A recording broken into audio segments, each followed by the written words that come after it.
Assalamualaikum. Punten Bapak, tiasa nyuhunkeun waktosan sakedap. Ieu bade wawancara ka Bapak kanggo tugas pelajaran bahasa Sunda. Mohon jawab. Penjaga Bapak perkawis kelakuan budak zaman ayeuna. Mohon.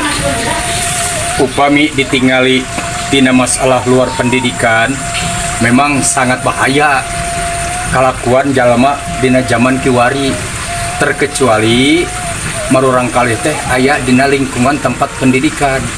Insya Allah upami aya dina luang lingkup pendidikan pasti bakal ngagaduhan filter, jadi ngagaduhan seolah-olah sambungan lah gitu, moal ngajadikeun bahaya, moal ngajadikeun gaul bebas kusababiah ayana dina pendidikan.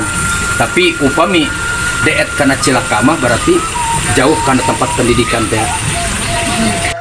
Naon wae anu nunjukkeun gorengna kelakuan budak ayeuna? Hiji anu goreng nunjukkeun tina masalah kelakuan awana di antawisna ngajadikeun akhlak anu goreng kanu jadi kolot ka inung bapa akibat pangaruh ku masalah bebas. Kaduana kelakuan anu goreng nyataning mata goreng kanu janten guru-guru di mana-mana murang kali ayeuna goreng loba dosa, loba kaawonana konjetan orang tua akibat pangaruh-pangaruh tina gaul bebas. Terus kekerasan salajengna naon dampak positif tina modernisasi? Dampak tina modernisasi, alhamdulillah dampaknya bagus sesuai sareng ajaran Islami.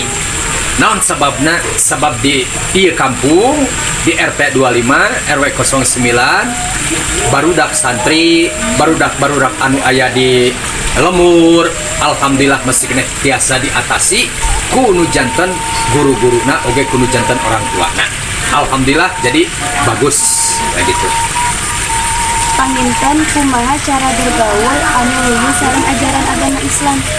Bergaul anu luyu dengan secara agama Islam, satu akhlakul karimah anu paling utama, sopan santun, adab-adaban, jeung perilaku anu sae kaluhureun ngahormat kahanapeun nyaah. Insyaallah eta akhlak anu pertama diterapkeun ku eta murang kali pasti dampakna lain dampak awon tapi dampakna insyaallah bakal dampak anu sae. Bapak, hatur nuhun atas nonton waktasna.